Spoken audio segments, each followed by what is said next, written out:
social contract. And who can refresh our collective memories as to, say in a sentence or so, what the social contract is? John.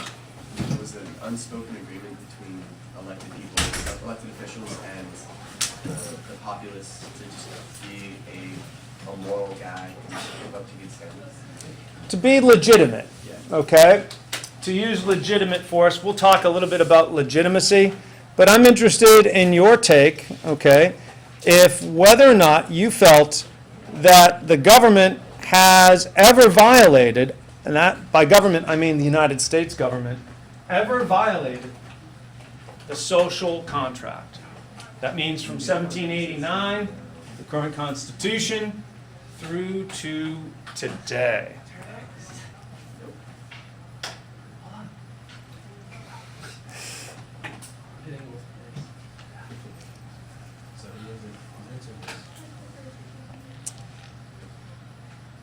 Who's 23? Yeah, my clicker's not working. 26. Or I'm 26. This is awkward. I'm not 26, obviously. Well, there's the problem.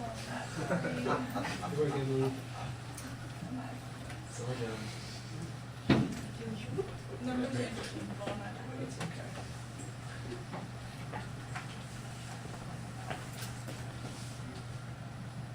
All right, and here we go. And, wow. Okay. Well then, I was more interested in hearing the people who answered the A. So I was just interested in maybe examples in which you think that the government had violated the social contract. Catherine? Well, I think they have restricted certain liberties that don't actually protect us, like gay marriage and abortion. Like, those liberties have been restricted. Well, let's ask this. Let me ask you this question, though. Wasn't the government creating defensive marriage acts and other restrictions on gay marriage? Wasn't it merely just doing what the people wanted, a majority of the populace wanted, and therefore it was working within the social contract, you think? Well, I still don't think that the government should have that right to take that away from certain people. Like, I don't think that should be a debate at all. So human rights, even if supported by a majority of the people, yeah. Mainza? I think now with like the Patriot Act that really violates people's rights, the government anytime can like assume you have something to do with terror and get, just pretty much like illegally detain you, like illegal search and seizure, stuff like that, under the guise of, we're trying to protect the country. Common example. Well, I'm interested in the gay marriage thing and the idea of civil liberties, and if a majority of the people want to deny those civil liberties, isn't that the government performing its stated role of representative government? Emma? Where do civil liberties come before popular opinion?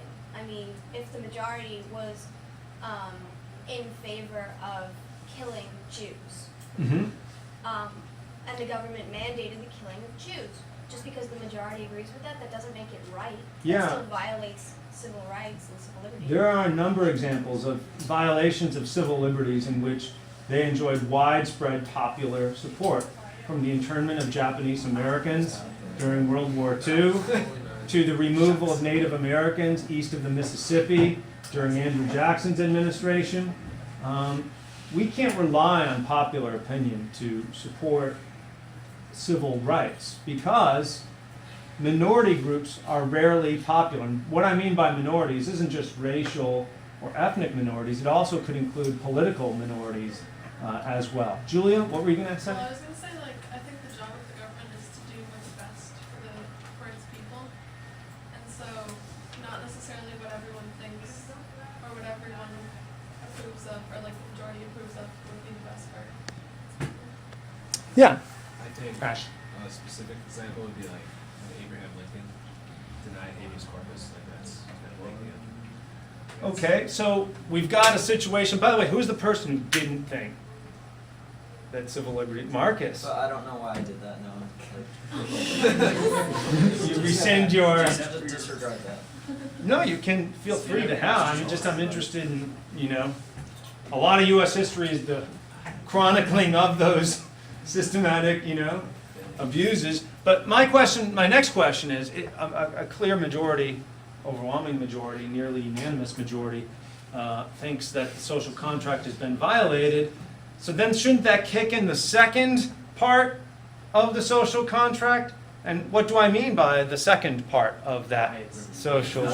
Riots, rebellion, the tree of liberty being watered with the blood of patriots, to quote Thomas Jefferson. Why haven't we done that? Sam? Because we've been able to change things peacefully. Wow. No, that's, think about the trajectory of American history. Has America, over time, maybe not to the speed everyone would like, become a fairer, more decent place for more of its people? Use war to change some violations like slavery. Okay, and was millions of white soldiers from the Union, well actually I should say several 100,000 of white soldiers from the Union, were willing to pay a price for the freedom that they weren't necessarily going to enjoy themselves. Other thoughts about that? Yeah, Katie. I think the general public kind of like balances out the protections that they do get and like weights the benefits of a rebellion versus the cost of a rebellion. The cost would overbear the benefits, I think. So, no widespread. We are a pretty peaceful place as societies go. If we were to compare us to France, a country I like to compare the U.S. to all the time because it's founded on the similar ideals of liberty, equality, and brotherhood. France has riots all the time. There's always civil disturbances in France. In fact, I've been to France several times, and I'm very careful to check out, okay, is there going to be a strike this time I go there? There's like a schedule for that. What? I'm glad like a strike schedule. Yeah, they tell you in advance, like 2 weeks from now we will have, they do actually. I actually witnessed one strike in France, and it was kind of funny and creepy at the same time. It was a farmers' strike. All the farmers went out on strike. And if you think that's, how do farmers go out on strike, they come into Paris with tractors, and they clog the streets of Paris with tractors, and then they burn their big tractor tires in the center part of the city. And they literally had a picket line with pitchforks along the Champs-Élysées and blocked access to L'Étoile, which is this where all the streets come together at the Arc de Triomphe. So it was kind of neat to see angry farmers, Wow, it's like populist, but like in the 21st century, But, all right, so the main question that people in the Constitutional Convention was questioning, and this was a couple of the issues, and please make sure that you look over the Federalist review sheets that your classmates prepared. Of course, you did your own bit, but also make sure that you look on to your classmates other kind of summations of those, because you'll need to know, those are the most important of all the Federalist papers. But the question that the framers grappled with was the idea of, could you trust uneducated and poor people? And the founding fathers were very, very suspicious of direct democracy. For the record, what is direct democracy? Marcus? It's not like we elect representatives to make laws for us. In a direct democracy, the people would just vote for the laws directly. Is there a historical example you can recall, Marcus, of a direct democracy? Ancient Athens. Ancient Athens, okay. Now, what made that not so unwieldy? I mean, how could Athens work? Although it worked, fair to say, I think, imperfectly. Sam? It's one city, one individual city, which is pretty small by current standards, and not all of the citizenship can vote. Yes. Well, all the citizens. Not all of the people residing in Athens were actually considered Athenians. So that's one thing. And then you look at how much of a mess it was. You know, they couldn't agree on it. They agreed that they should kill Socrates. You know, there's all sorts of various dumb things that the Athenian democracy ended up doing. But do we have direct democracy here in the United States in any form? Catherine? Like town The government. New England Town Meeting. Isn't it a beautiful thing? Do you get misty-eyed when you go to a town meeting and say, look at this. This is the purest form of government imaginable. It goes back to our pilgrim forebears. I mean, how many of you been to town meeting? Emily, what town? Sterling. Well, and school committee is kind of a town. No, school committee is not a town meeting in a strict sense, Emily, because we elect representatives to serve us on the school committee. Brilliant people like John Latino, who represent us on our behalf, okay, do that. Who's the school committee rep this year, anyway? Me. You are? Brilliant people like you, Emily, okay? So you represent, do you feel the weight of office on your shoulders? No. Well, They just kind of walk around and go, my opinion should correspond with 4,000, or I don't know how many people district-wide, or at like 2,800, maybe 3,500 different pupils in this school. Do you think that? Now she's Well, I mean, now it's really exciting. Because I don't vote, so I don't have, I just like say things that I think students will. You have They something, definitely you have do. something better than a vote. You have your voice. Yes. that was meaningful. That would be great. This Can we stuff. quote Mr. Gay? Yeah. I'll say that today. All right. So anyway, Honestly, people get up. Like, people we have do, that whole public session when if Duncan lets them. Because doesn't they have to allow them when? You have to, this is the way they get around that. You have to submit your comments prior to the school committee meeting in order to be allowed to speak at the school committee meeting. Question, but you could put in something. Is that meeting tonight? And then just say crazy stuff. It's gonna be a huge meeting of blood Last bath. week when they got up and they were usually spaces and they were like, check yourself, and I was like, oh my god. Yeah, What was the Doesn't matter. yeah. Sterling Town meeting is around this? Younger kids go and just observe, and it was just horrendous. And my mom Ours years ago. Princeton's are, I imagine people sit in a circle and they hold hands and they pass the duchy on the left-hand side or something. I mean, my image of, you know, Princeton is not far removed from a hippie commune like in 1964. But yeah, I would imagine that they're at least genial. You know, do people get along in Princeton? They get angry sometimes. It's Is there a usually- class tension between East Oh, yeah. Princeton and Princeton royalty and like everyone else. what constitutes your membership in Princeton royalty? You play tennis, you belong to Pine Hill. Help me out, guys. I don't know. I'm not. You own 11 Oh, flowers. yeah, House in Florida, a Yes, house in the state. mountains. Yeah. I was playing tennis once in Princeton. I was allowed as a guest.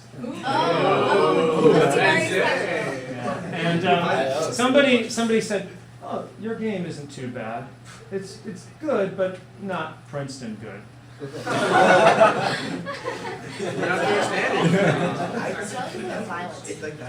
All right. So, what is the problem with direct democracy? It can't all work as well as Princeton, okay? What are some of the problems? I mean, when you said, someone said, you know, Sterling Town Meeting was horrendous or really awful. they yell at. Anyone familiar with this name, Ed Meyer?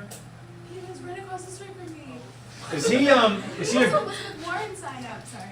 he is an Elizabeth Warren? Yeah. We drove by it and Corey was like, That, he must have lost a bet. And I bet his head is shaved as well. There's no way that, Ed Meyer is, he's sort of well known in the town as sort of he's the contrarian voice. And he's always going to have his say. He's a member of a citizens committee called Holden Area Taxpayers. And he is a well-known figure in town. But what does he look like? I've never seen him. I just see his posts on. It's really nice, and his house is like on a hill, and it's in hair, and he has like this like creepy woods area that he like puts his political signs in. Does he have a cornfield? No, but he calls the police every time there's like someone outside who's like, oh, they're disturbing me, and it's like noon. Nice. But we have well-known town people that we call cranks, like Ed Meyer. We have people who don't know very much about what law is and about what government is. And the founders themselves had issues with popular democracy. Alexander Hamilton said, "The masses are turbulent and changing and seldom judge or determine right."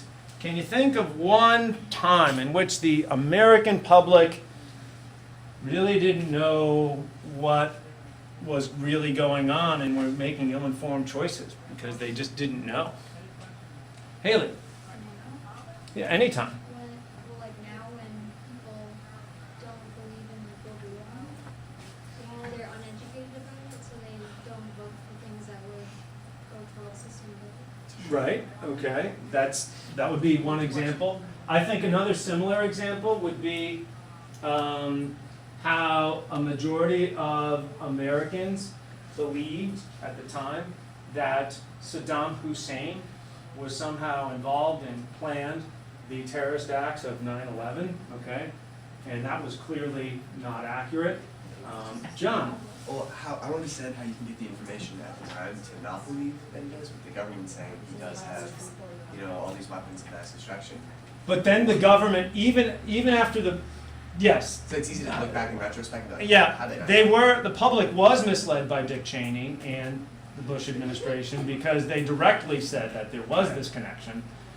Then they distanced themselves from that connection and said that it didn't exist. So after the Bush administration then denounced the connection between Saddam Hussein and the act, people still continued to believe it. Or another example would be about 3 years ago there was a poll where something like 82% of registered Republicans believed that Barack Obama was a Muslim. Okay? So that is just a factual, that's factually inaccurate. And so... Why is that such a big deal? What's that? Why was that such a huge deal? If people are Well, it's... Because you don't want a Muslim as president. I mean, Is it like with the John Kennedy, like, work for the Pope type deal? Like, I think, yeah, I think that's... Kennedy worked for the Pope? that's what people were afraid of. Oh, 'cause Yeah. he's Catholic? That, like, if the Pope told them to do something, he'd be like, we have to do that. Right. I mean, whether or not... Okay, that was too far. There is no room for debate in that it's a factual inaccuracy, but the significance of that inaccuracy, I think, is up for debate. Like, what does it mean for everyday people? All right. So, submit your best answer, okay, which describes direct democracy best? A system of government that gives power directly to the people, whether directly or through elected representatives. A system of government that gives citizens the opportunity to vote for representatives who work on their behalf. A form of government in which hereditary appointed kings and queens govern in the interest of all. And D, system of government in which members of the polity meet to discuss all policy decisions and then agree to abide by majority rule.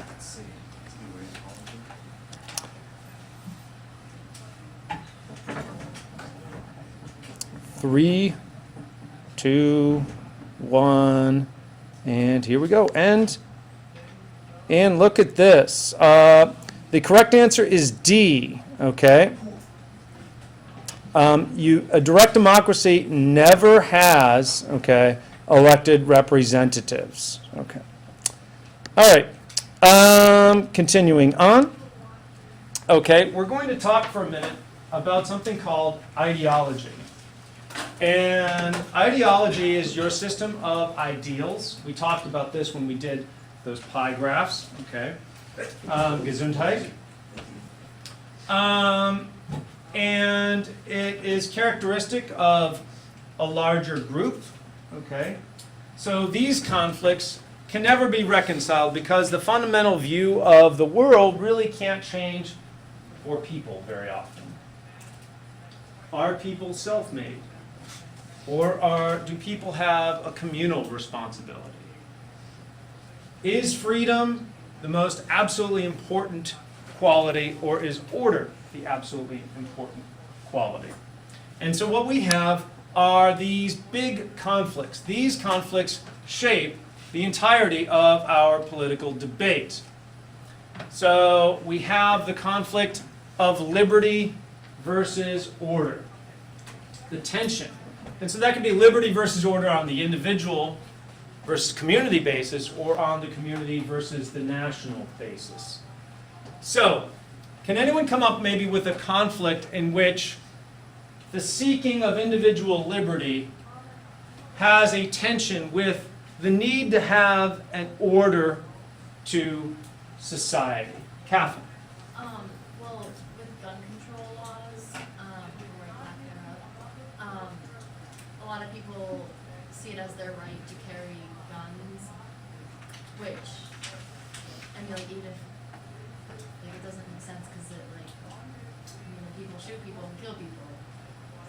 So that was very well worded. Clearly the freedom of gun ownership, the pretty unrestricted right of ownership in the United States, relative to other industrialized societies, has a consequence for order. And you have situations like at the movie theater in Colorado. Other issues of this tension. John? The regulation of sugar. Very good. Okay. How is community order, though, compromised with free and unfettered access to sugar?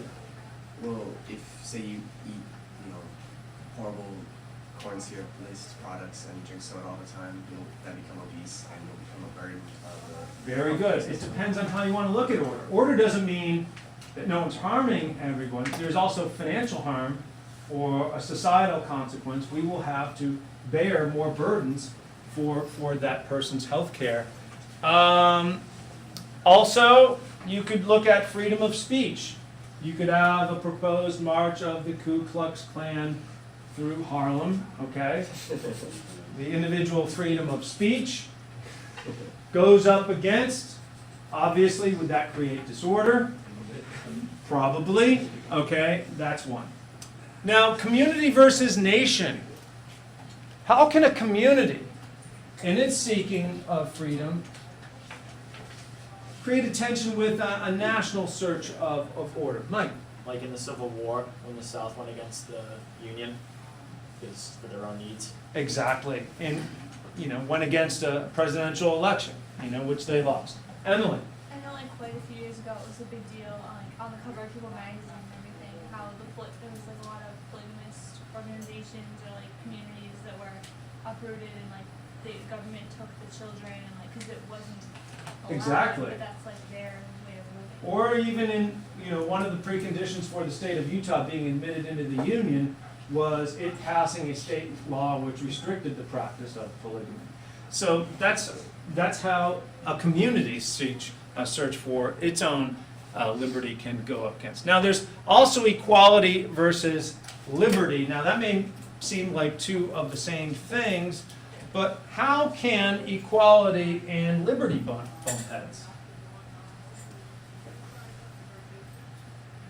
Marcus? I remember hearing a story a while back about people protesting at a funeral of a soldier. It was a soldier's funeral, and there were people with signs out there. Westboro Baptist Church, most likely, yeah. Yeah, and there were people like saying like, "Oh, this is good. God is punishing." So where is the equality? How is the question of equality being raised? That's more of a question of individual versus community in terms of that. But let's look at it this way. You own a movie theater. And you just don't like Group X. You don't want to have to serve Group X. So you ban all members of Group X from going to your movie theater. Okay? So you have the question of equality. We have a society that tries to have equal protection under the law, but at the same time, the liberty of property owners to decide what to do with their property how to govern their property. Ashton. So it's like the Masters Club finally letting women in, pretty much. Exactly. Or take a college or university in Title IX. Title IX guarantees equal participation of females in sports. Equality is promoted through Title IX, but liberty is sacrificed because it forces schools to do something that they may not want to do, and they have to abide by that law. But one of the big issues is the tension that exists between equality of outcomes and equality of opportunity. And people often confuse these two issues, okay? Can anyone explain the difference between these two concepts? Equality of outcomes versus equality of opportunity. Sam. If everyone gets the chance for an equal education and a chance to go to college, and some people take that and do well, and others don't, that means equality of opportunity. Correct. But if everyone, like communist state, like a Marxist communist state, not a Stalinist communist state, where everyone shares equally and works together, that'd be equality of outcomes. Correct. Like if your crops fail, someone else shares his. Exactly. That we pool our collective crop production and we each get a share and it's equal. Okay? Right. So, does the United States provide equality of outcomes? Hell no. No. Our society has no guarantee of that. Julia. Like going along with what Sam said, like genders kind of get an equal opportunity for education, but still women are like doing the same job but getting paid less still. So that's not equality of outcomes. That's definitely a discrepancy in outcome, and probably a discrepancy that could be dealt with. I mean, the crop example, that's really hard to redistribute all goods of a society to benefit the large collective like that. That would require a wholesale change in our Constitution. Does the United States provide equality of outcome? I'm sorry, opportunity. To a certain extent. How is the United States relative to other nations in our kind of class of industrialized nations in terms of upward mobility? Does anyone know what that concept means, upward mobility? Ashton. Like you are born into like a poor family, and then you could come out like when you're like in your 40s and be a middle class, with your kids better off than you are. Right. Okay. How are we faring with upward mobility? Yeah, Emma. Well, I mean, compared to like European countries, in terms of getting a college education, it's not equality of opportunity at all. Because, colleges cost $50,000 a year and up. But in Europe, I mean, they're minimal. I mean, it's negligible cost to go to university. Yes. So it's not equal opportunity for everyone to get a college education. Right. It depends on how you want to define that opportunity. Then again, in a European system, they have a much greater and expanded technical education. And things that you go to college here, you would just go to a technical school in Germany for. For instance, people go to college to become a banker, but in Germany, bankers don't go to college. They go to a technical school. Their system, the university system, is to prepare scholars. We look at a university almost as a vocational school, where you're supposed to learn something to get you a job, which kind of runs counter to a lot of what a university does, which is supposed to provide this well-rounded, balanced education to develop the whole person. But if you're looking for a job, universities don't do a very good job at that. But let's go with Europe. We actually have much less upward mobility than exists in France and exists in Britain. And that is because in the United States, if you're poor, you stand a greater chance than in those countries of remaining poor. What are the things that kind of stack up against a poor person in this society moving up? John. Could you say the school systems? The schools are probably one of the best yardsticks of how we look at equality of opportunity. I mean, not that this school is the Cadillac it once was, but it's definitely a solid school. I wouldn't. What? It's a, yeah, it's like a Ford, let's call it a Ford Fusion, okay? It's starting to get. Hybrid fusion?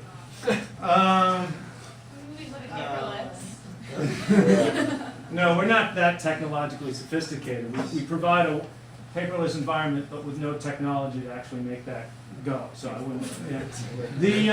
We'll stick at the gas. But if we were, is your opportunity of getting a better than average education here going to give you a leg up on somebody with, and by the way, can everyone live in this region? Have we segregated ourselves, Yeah. geographically speaking? Cheapest apartment found in Holden? Any idea? 800? I'm trying to think of the cheapest apartments in Holden. My guess is behind Sunnyside Ford. Some of those apartments behind there. Also behind Big Y. But those aren't exactly tenements, you know, in the Lower East Side tradition of the word. You know, it's a little different, isn't it? How about the cheapest apartment in Worcester? Gesundheit. Yeah. So, schools in one way.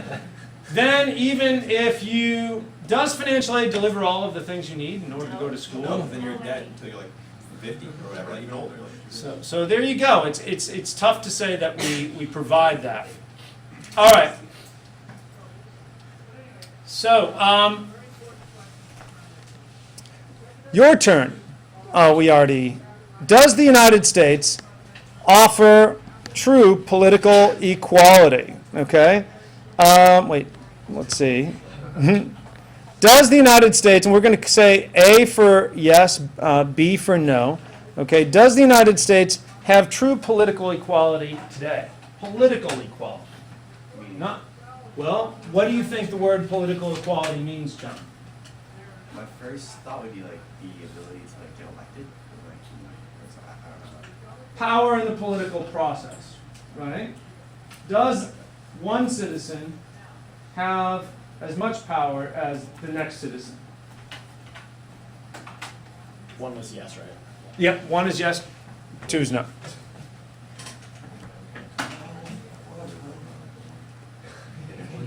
All right, here we go. And, oh yeah, because I said, I also created an option not sure, but I didn't write it in. No, no. So 4 people said yes, 20 people said no. I'm surprised that many people felt like there was not political equality in the United States. What do you think undermines political equality in our system? Emily?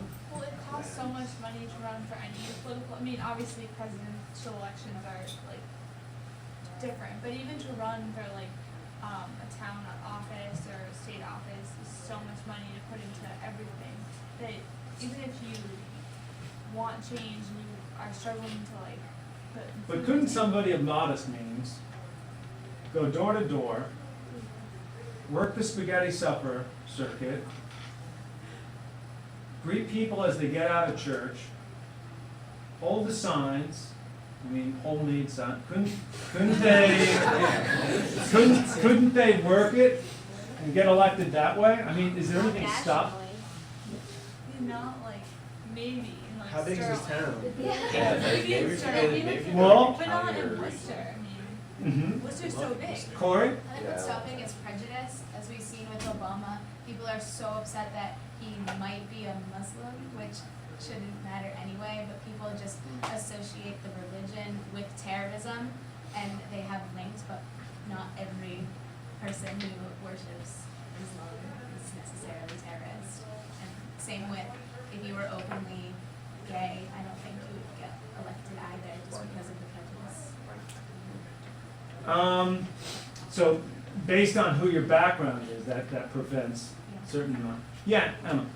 Well, even if, I mean, you can be a citizen in the country, but if you weren't born here, you can't run for political office. Very good point. And I don't see, I mean, because that just suggests that if you weren't born here, you're not a real American. You can't want to serve the American government. I want to point out to you a noble American, naturalized American.